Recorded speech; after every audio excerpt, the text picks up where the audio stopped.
Hi friends, Victor Costa, peace, love, and muscles. Hope you're doing well. Let's do some side laterals. Let's get big shoulders. But first, don't forget to subscribe and ding the little bell so that you're alerted to all the videos that are coming up and my new programs that are coming up so you don't miss a thing. And also, in the description portion of the video, don't forget to click on the link that has a coupon to my workouts and also a free audiobook called Uncommon Bodybuilding and Fitness Knowledge. I think you'll love it.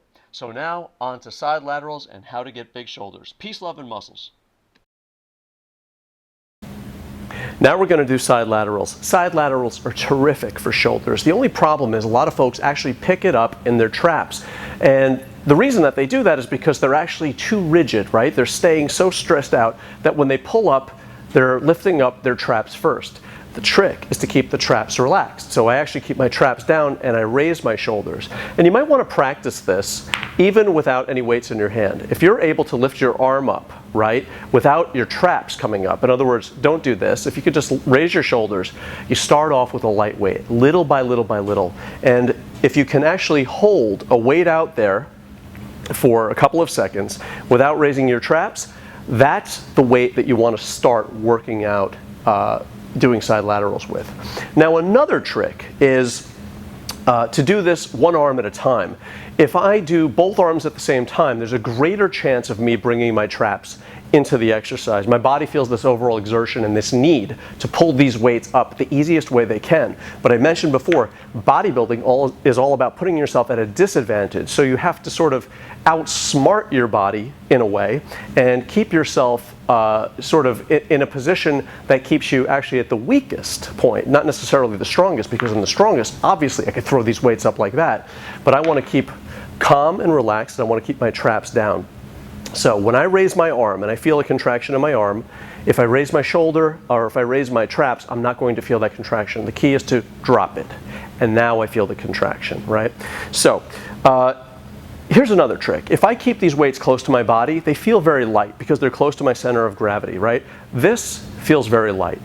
But if I extend my arms a little bit, they start feeling heavier and heavier and heavier as I go out. So here would feel lighter, here would feel heavier. So even within the same exercise, using the same weight, there's a tremendous amount of variations. So I'm going to encourage you to actually go for the sensation, don't go for the weight. Let me show you what a repetition at one arm at a time should look like, and a repetition using two arms at the same time should look like. My elbows are slightly bent, elbows out to the side, and when I come up, I want to extend so that my palm is facing toward the floor. I'm not way out to the side and I'm not way out in front, very naturally raising my arm out to the side. You can see that my trap is not up like this, it's not flexed at all, it's totally relaxed. That's one arm at a time. And I want to find a weight that I can hold out there. And when I hold it out there, I'm holding it with my shoulder. If I have to hold it there with the rest of my body, that weight's too heavy, start again, find something lighter. And this isn't about finding the lightest weight and barely moving.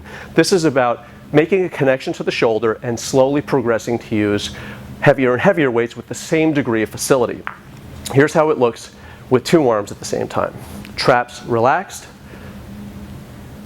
contraction, down. Exhale, just come up. Traps down, shoulders flexed, feel the contraction here, and down. Palms toward the floor, elbows bent, feel a nice contraction, and down. Now again, if my elbows are closer to the body, this is going to feel lighter. Further away, this feels heavier. So what you can do is, instead of jumping up in weight automatically, what you can do is you can actually start experimenting by keeping them further away from the body. So let's say on the first repetition you feel super strong, they can be out a little further, and as you start to weaken toward the end of the set, you can actually bring them closer to the body, and that's called instinctive training. But this is an excellent exercise, and what you want to do is be able to feel a contraction in the shoulder without engaging the trap, and once you've done that, you're already there.